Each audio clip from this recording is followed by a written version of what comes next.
millionlab pullar dog'ni ochartiruvchi kremlarga ketyapti. Nimalar qilmayapsizlar, lekin dog'inglar umuman ocharmayapti. O'rtoqlar, bularning sababi juda ham ko'p. Chunki siz reklamaga qaraysiz, mana masalan oqartiruvchi krem deb berganda siz o'sha kremga yopishasiz.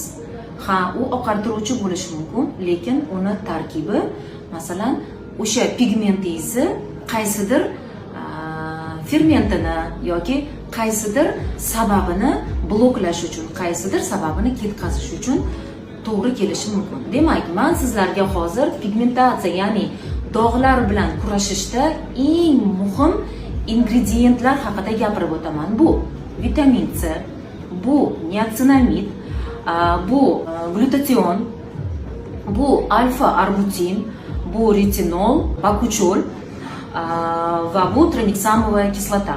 Eng mashhur komponentlar dog' uchun o'rtoqlar. Demak, vitamin C bizda nima qiladi? Vitamin C tirozinazani bloklaydi desak ham bo'ladi, ya'ni dog'ni rangini ochartirishga yordam beradi. Rangini xolos. Niacinamid bu melanotitlarni, ya'ni melanosomalarni ko'chishini bloklaydi. Ko'p holatlarda kuzatasizlar, pigmentingiz bu yoqda edi, bir oydan keyin yana boshqa joyda paydo bo'ldi, yarim yildan keyin peshonada, yana vaqt o'tgandan keyin qaysidir zonalarda paydo bo'ldi. Demak, sizga niacinamid shart. Ya'ni bu ko'chishlarni bloklaydi. Tranexamovая kislota dog'inglar to'qarib ketishini, faollashib, aktivlashib ketishini bloklaydi, to'xtatadi. Alfa-arbutin sekin-sekin teriga zarar bermasdan, terini ko'chirmasdan, terini quritmasdan dog'lar bilan kurashadi.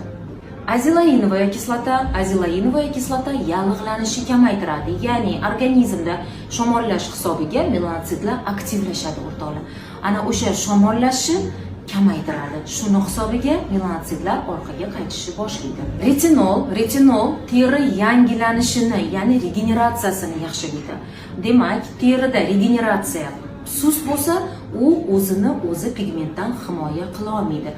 Ya'ni tez yon atrofdagi yoki yeyotgan, ichayotgan, surayotgan komponentlaringizga ta'sirchanligi aktiv emas bo'lib qoladi, passiv bo'lib qoladi. Retinol ana o'shani aktivlashtiradi.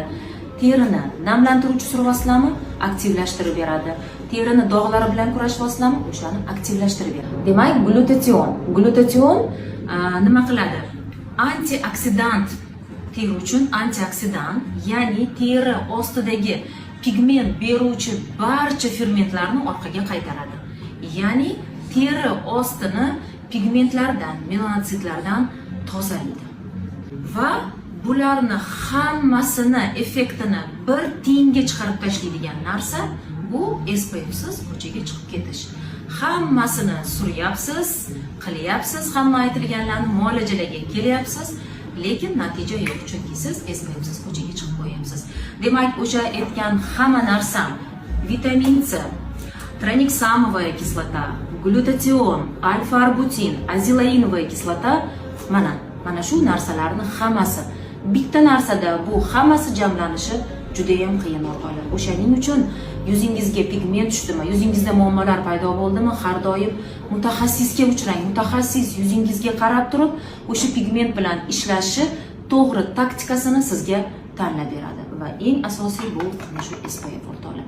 SPF siz bizni ultrafiolet indekslarimizni ostida yurish juda ham xavfli.